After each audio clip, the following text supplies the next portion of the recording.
Hello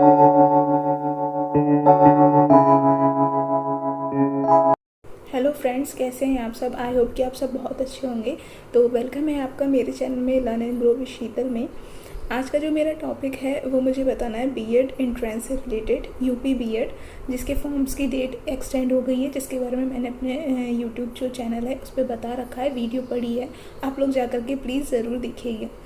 और इसके अलावा मेरे टेलीग्राम चैनल पर मैंने सारे इंपॉर्टेंट पीडीएफ DSSB एग्ज़ाम से related, UP TET C TET से रिलेटेड मैंने सारी चीज़ें उसमें डाल दी हैं, तो आप लोग जाकर के वहाँ से पीडीएफ डाउनलोड कर सकते हैं और अपनी स्टडी को कंटिन्यू कर सकते हैं। तो मैं जो आज बताने वाली हूँ वो बीएड से रिलेटेड बताने वाली हूँ। बीएड में बहुत सारे लोगों को कन्फ्यूज़न हो रहा है कि कैसे एग्ज़ाम्स के जो पैटर्न है वो किस हिसाब से आ रहा है, तो वो मैंने अपनी वीडियो में पहले ही बता दिया है। लेकिन आप लोग क्या कीजिएगा, अभी हिंदी और रीजनिंग और इसके साथ साथ जो एक पोर्शन आ रहा है पेपर 2 में, मतलब जो आपका सब्जेक्ट है वो तो है ही, उसको तो आपको बहुत अच्छे से करना ही है, लेकिन जो फर्स्ट पेपर है उसमें आपको अच्छे से अच्छे मार्क्स गेन करने हैं। तभी आप लोग की क्या होगी कि सरकारी सीट, जिसे हम कहते हैं कि गवर्नमेंट कॉलेज में एडमिशन मिल पाएगा।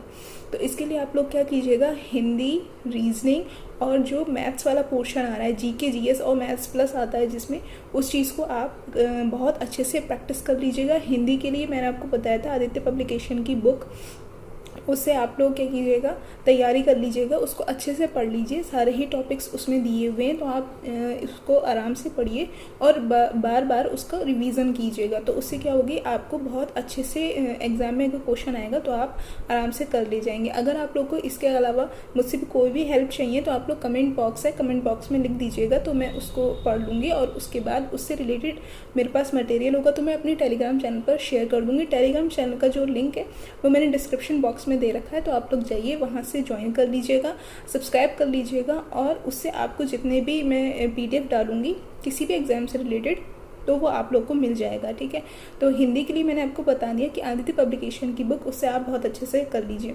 इसके अलावा रीजनिंग के लिए आप कोई भी एक बुक ले लीजिए, उससे मैं रीजनिंग के सारे क्वेश्चंस करते रहिएगा। ठीक है, जैसे मेरे पास अभी एसएससी की किरण की बुक है, मैं उसी से कर रही हूँ, तो उससे क्या होगा, आप प्रैक्टिस करते रहिए, तो ताकि वहाँ पर आपको पता है 1/3 की नेगेटिव मार्किंग है, तो वो बहुत बड़ा नंबर होता है हम लोगों के लिए, जो भी कॉम्पिटिटिव एग्जाम्स के बच्चे होते हैं जो तैयारी करते हैं, तो बहुत ज़्यादा टफ पड़ जाता है ऐसे में। लेकिन कोई बात नहीं, आप अच्छी तैयारी रखिए, क्योंकि अगर 1/3 की नेगेटिव मार्किंग, तो हमें बहुत अच्छे से प्रिपरेशन करनी है ताकि हमारे मार्क्स अच्छे से अच्छे गेन हो सके। तो 400 नंबर का पेपर है, पहले पार्ट में दो सब्जेक्ट का पेपर है और दूसरे पार्ट में भी सब्जेक्टिव जो पेपर है वो थोड़ा टफ रहता है। जैसे मैं साइंस बैकग्राउंड से हूँ तो मैं आपको बता सकती हूँ कि साइंस के जो क्वेश्चंस होते हैं वो 11th 12th और ग्रेजुएशन लेवल के भी कुछ क्वेश्चंस उसमें आ जाते हैं। मैंने जब इंटरव्यू वो दिया था बीएड का एग्ज़ाम, तो उसमें साइंस का लेवल थोड़ा अच्छा था, तो इस वजह से क्या आपको साइंस को, अगर साइंस से हैं आप तो साइंस, और अगर आप का जो भी अलग सब्जेक्ट होता है, कला वर्ग और साइंस का होता है शायद, तो उस चीज़ को आप क्या कीजिएगा, बहुत अच्छे से तैयार कर लीजिए, कोई भी पॉइंट नहीं छोड़ना है। और सबसे बड़ी बात, अगर उसमें थोड़ा सा भी डाउट रह रहा है आपको, तो आप क्या कीजिएगा, जो पहले के पार्ट है, मतलब जो जीएस का पार्ट है, रीजनिंग का पार्ट है और मैथ्स का जो पार्ट है, वो हिंदी का जो पार्ट है, तो उसको आप अच्छे से कर लीजिए ताकि इधर आप मार्क्स गेन कर पाएँ, और अगर आपके सब्जेक्टिव में थोड़े कम भी मार्क्स रह जाते हैं तो वो उधर कवर हो जाएंगे। ठीक है, तो इसलिए आप क्या कीजिएगा, हिंदी को, रीजनिंग को और जीके जीएस का जो पोर्शन है उसको बहुत अच्छे से कर लीजिए। ठीक है, ये बात मैं आपको पहले भी बताई हूँ, और मैंने मेरे चैनल पे बुक्स की भी पड़ी हुई है वीडियोस, जो मैंने बुक्स बताई थी DSSB की, वही बुक्स मैं इसमें यूज़ करूँगी, और यही बुक्स मैंने यूपी टेट अपने सी टेट में यूज़ किया था।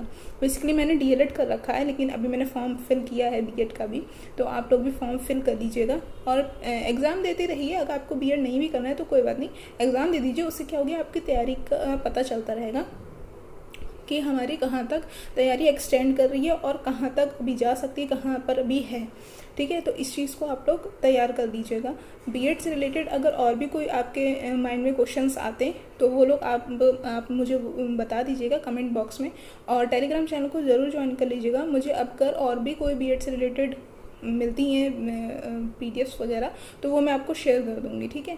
और अभी मैंने इंग्लिश की डाल रखी है और ब्लैक बुक की पूरी ब्लैक बुक की पूरी पीडीएफ पड़ी हुई है उस पर, तो आप जा कर के वहाँ से विज़िट कर सकते हैं। DEETA+B का भी मैंने NIOS की सारी बुक्स की पीडीएफ डाल दी है, तो आप लोग वहाँ से क्या कीजिएगा, NIOS की बुक्स की पीडीएफ डाउनलोड कर लीजिएगा, जो हमारा टीचिंग एग्ज़ाम से रिलेटेड है, उसमें भी यूज़ हो सकता है वो।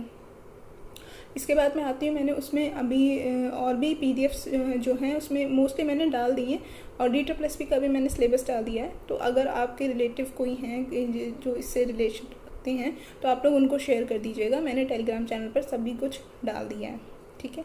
तो बीएड से रिलेटेड अगर आप लोगों को और भी कोई क्वेश्चन हो तो आप मुझे बता दीजिएगा। तो तब तक के लिए thank you, bye bye and take care. मिलती हूँ आपसे न्यू वीडियो में, बाय।